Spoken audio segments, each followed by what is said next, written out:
Dying to know, what's on your radar today, Briahna? Well, Ravi, Democrats are claiming victory after polls show that 72% of viewers had a positive reaction to Biden's State of the Union speech last night. And as much as I consider Joe Biden to be a reformed segregationist and serial fabulist who architected mass incarceration and who has failed to use his executive authority to follow through on campaign promises while still finding the time to crush what might have been one of the most significant labor strikes in American history, it's worth noting what he did do right last night. Now, I've long argued that any politician could cakewalk to victory if they capitalized on the near universal hatred the voting public has for hidden fees like the ones levied for airport baggage, quitting gym memberships, using Ticketmaster to buy Beyonce tickets, or trying to switch service providers. And Biden did exactly that last night, honing in on Ticketmaster processing fees and big airlines who charge families $50 to sit together on flights. We can stop service fees on tickets to concerts and sporting events and make companies disclose all the fees up front. And we'll prohibit airlines from charging $50 round trip for a family just to be able to sit together. Baggage fees are bad enough. Airlines can't treat your child like a piece of baggage. Americans are tired of being. We're tired of being played for suckers. He zeroed in on prescription drug costs, announcing a plan to cap the price of insulin. Medicare will also begin to negotiate the price of drugs with pharmaceutical companies. A policy 83% of Americans, by the way, approve of, including 71% of Republicans and 82% of independents. And a positive and generous move, Biden affirmed the hardworking nature of the American public and attributed low unemployment rates and economic recovery metrics to the industry and strength of Americans themselves, not claiming credit for his own administration. And he avoided critiquing Republicans on polarizing topics like 1-6, instead sticking to claims that they're attacking popular social safety net programs. And you know what? I think it worked. How do I know? Well, when Biden accused some Republican lawmakers of threatening Social Security, several conservatives in the chamber, including Marjorie Taylor Greene and Lauren Boebert, shouted, jeered, and booed. Ever heard the expression, a hit dog will holler? And I have to give Biden credit here. He handled the heckling fairly well. He responded with grace, saying he wasn't blaming all Republicans, just some. Moreover, he weaponized the boos against the Republican agenda, saying that he'd take the jeers as a sign that, okay, fine, you agree with me. I guess the social safety net policies are safe. As we all apparently agree, Social Security and Medicare is off the books now, right? They're not to be sponsored. All right. I'm ready. We got unanimity.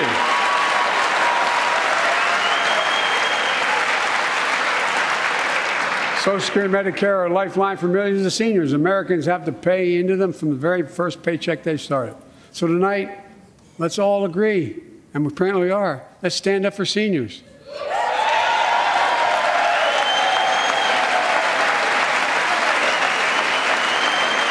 Stand up and show them. We will not cut Social Security. We will not cut Medicare. Those benefits belong to the American people. They earned it. And if anyone tries to cut Social Security, which apparently no one's going to do, and if anyone tries to cut Medicare, I'll stop them. There's that old Biden charm. Look, he did a little economic populism, too, saying that capitalism without rules is extortion, and advocating for antitrust legislation to rein in tech giants like Amazon, Facebook, and Apple. And finally, he called for a billionaire minimum tax, saying, uncontroversially, I think, that, quote, no billionaire should pay a lower tax rate than a school teacher or a firefighter. The tax system is not fair. It is not fair.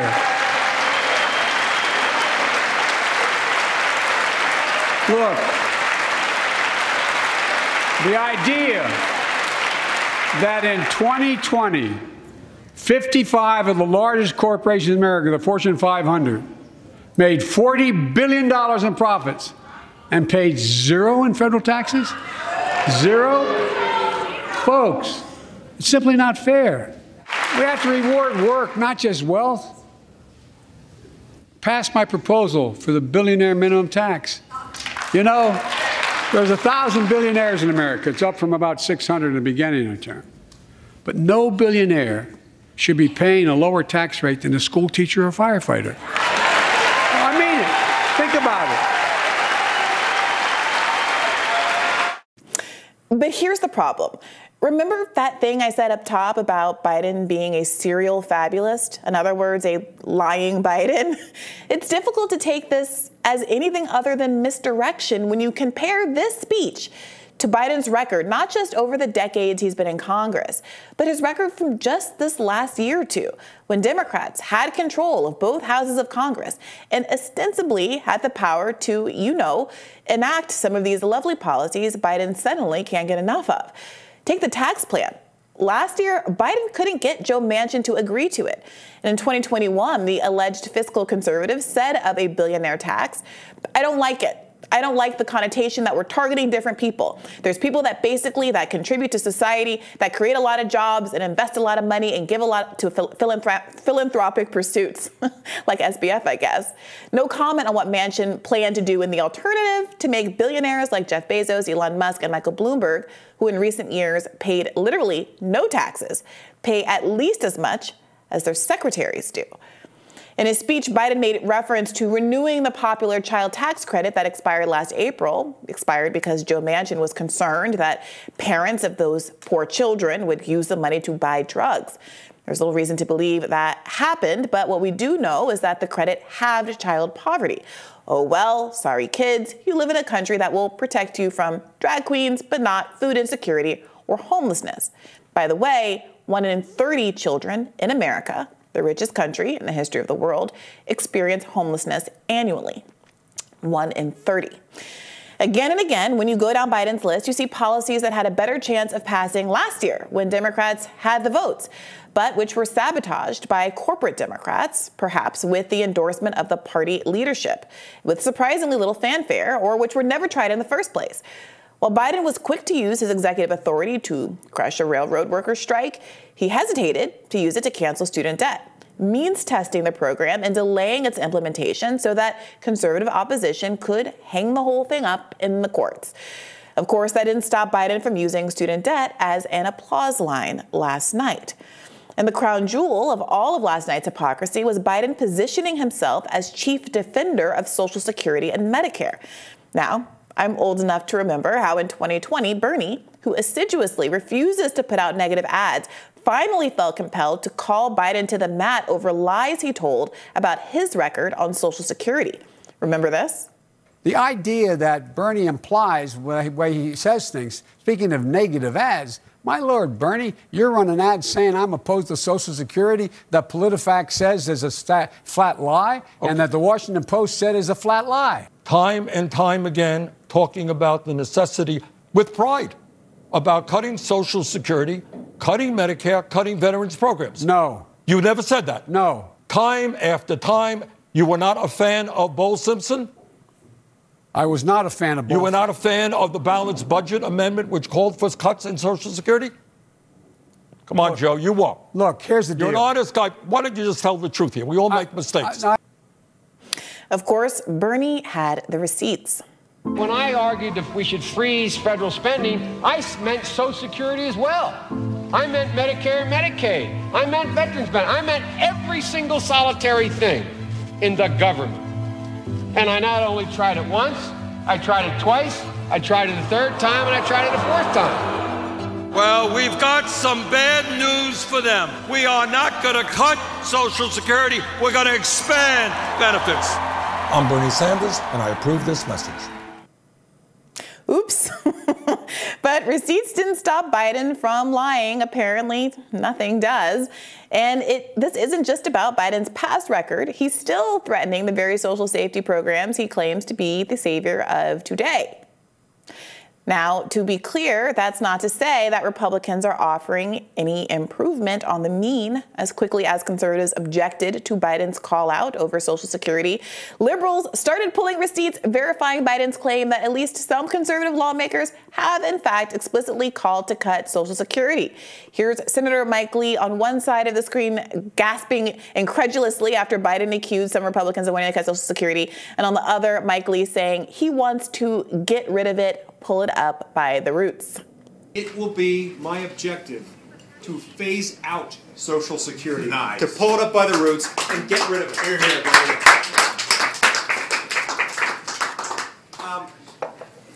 People who advise me politically always tell me that's dangerous, and I tell them, in that case, it's not worth my running. That's why I'm doing this, to get rid of that. Medicare and Medicaid are of the same sort and need to be pulled up. You see, Lyin Biden might be an accurate nickname for Joe, but it's also a sentiment that could be applied to most of the chamber. If anything, George Santos is just the most creative liar of the bunch, not the worst. And that reality has left the American people ping-ponging between performative statements from Democrats and culture war invectives from Republicans. In her response speech, former Trump spokeswoman Sarah Huckabee Sanders leaned into the culture war hard, arguing that the right is under attack in a left-wing culture war we didn't start and never wanted to fight. But that sort of message fell flat after Biden's speech, which, unlike his Trumpism speech from last fall, offered olive branches to Republican voters and lawmakers alike and focused on a substantive economic agenda that has broad public support. Fundamentally, Biden's speech was good, and it charts an antidote for Democrats looking for a cure to the culture wars that have become a stand-in for substantive politics on the right. The problem is, at this point, it's not clear to me whether anyone will actually take Biden at his word. Even worse, I'm fairly confident they shouldn't. As much as I hope I'm proven wrong, Biden and the Democrats are hamstrung by a long record of empty promises and inaction. I'm glad the Democrats are in a position to veto, say, any anti-woke national abortion bans that some Republicans have promised to put forward as part of their war on popular policies with bipartisan support. But I can't think of that issue without remembering that Democrats failed to codify Roe for half a century, arguably intentionally dangling it as a carrot to coerce disgruntled Dems again and again to the polls, risking our reproductive freedoms for a cheap electoral win. Well, the first thing I do as president is sign the Freedom of Choice Act. That's the first thing that I do. Now, the Freedom of Choice Act is not my highest legislative priority. And despite how important it is to cap insulin prices, I can't ignore how hollow it is to claim modest improvements to Medicare drug pricing as revolutionary. Keep in mind that Americans pay more for health care than anyone else on earth for worse health outcomes. But Biden's big idea is to cap the prices of one drug. Now, my fear is that doing so will have the effect of killing an important Medicare for All talking point without really doing anything to get at the root causes of our high drug costs, the for-profit pharmaceutical and health insurance industries which both contributed heartily to Biden's 2020 campaign. Kamala tweeted about how grateful she was to be able to take time off work to be with her mother through her cancer diagnosis and advocating for paid family and medical leave, as she should. And yet, Joe Biden just crushed a rail strike that was geared towards securing exactly that right for rail workers. Moreover, Biden could use his executive authority to guarantee rail workers paid sick leave. But I didn't hear anything about that in the State of the Union address. The Democrats' biggest problem is that they've taught Americans not to believe them. It's not just Lyin Biden, it's an entire deceptive Democrat party. If Democrats actually legislated the pretty words in Biden's speech, the electoral map would probably look like it did when FDR was running for president. As it is, well, Biden's stumbling and slurring gave me pause, real pause. However, I believe if he can hold it together with this kind of messaging, he will make it through in 2024. The question is, at what point are Americans going to get the fighter that we deserve?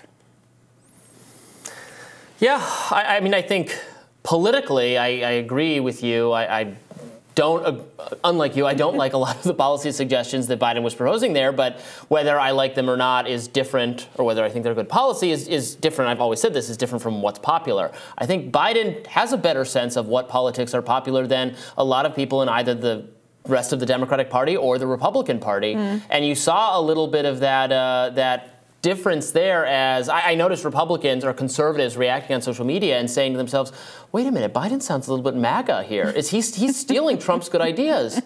When really it's that Trump did frankly run as a different kind of Republican on entitlements, while the rest of the party in the Tea Party days did want to do something about Medicare and Social Security. Trump said, no, that's stupid. Why would we do that? That's politically unpopular.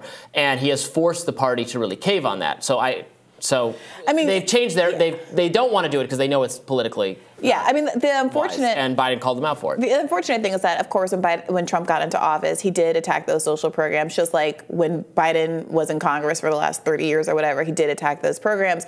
So this is my fundamental point is that, like, you know, kudos for figuring out the messaging, but there's something especially pernicious about politicians figuring out the right thing to say, knowing that they're not going to do it, and having a record of having done, frankly, the opposite. And are we going to get to a point where the messaging runs out, it stops working, because they've literally trained the American people not to believe a word out of their mouths? And there are things that they could do to prove to the American people that they will put their money where their mouth is, like actually use your executive authority to pass legislation when you can. Use, you know, the idea that Joe Manchin can hold up an entire party's agenda, that there's nothing in the world that he could have been offered or that Kyrsten Sinema could have been offered to get Biden's agenda through over the last 2 years. I think, you know, it belies credulity. Like, no one actually could believe that's true. I think what you have is a rotating villain theory where Democrats hide behind these useful idiots to say, oh, we would have done this, we would have been good, we were the good guys, but someone was standing in our way. We saw this when Barack Obama had a 60 senator majority. He still was blaming Joe Lieberman for not being able to pass the bulk of his agenda. So at a certain point, Democrats and Republicans alike, independents, are all going to check out. I mean, well, look, whatever he's doing, it's working to some degree. It's working politically. And he's just coming out of a fairly successful midterms. He's absolutely going to run for re-election. I don't think there's any real doubt. If anyone has any real doubt of that, I would again urge you to drop it. He will run for re-election. He'd be a fool not to. And Republicans are going to have to figure out how to make a case against him, against Joe Biden and Joe Biden's policies, because I agree the case against Drag Queen Story Hour, whatever else, is persuasive. But that's not what you're running against when you're running against Joe Biden. So they have to, and if they agree or partly agree or halfway agree with his economic ideas anyway, then what are we fighting over? So it's a challenge to Republicans to find an agenda, an actual policy differences with Joe Biden if they want to be successful, and they certainly haven't done that yet. I can see it now at the debates. Listen, Jack, I don't even know what a drag queen is, but one time I was drag racing my hot car in 1976. Yada, yada, yada. Yeah, well, we'll have more rising for you right after this.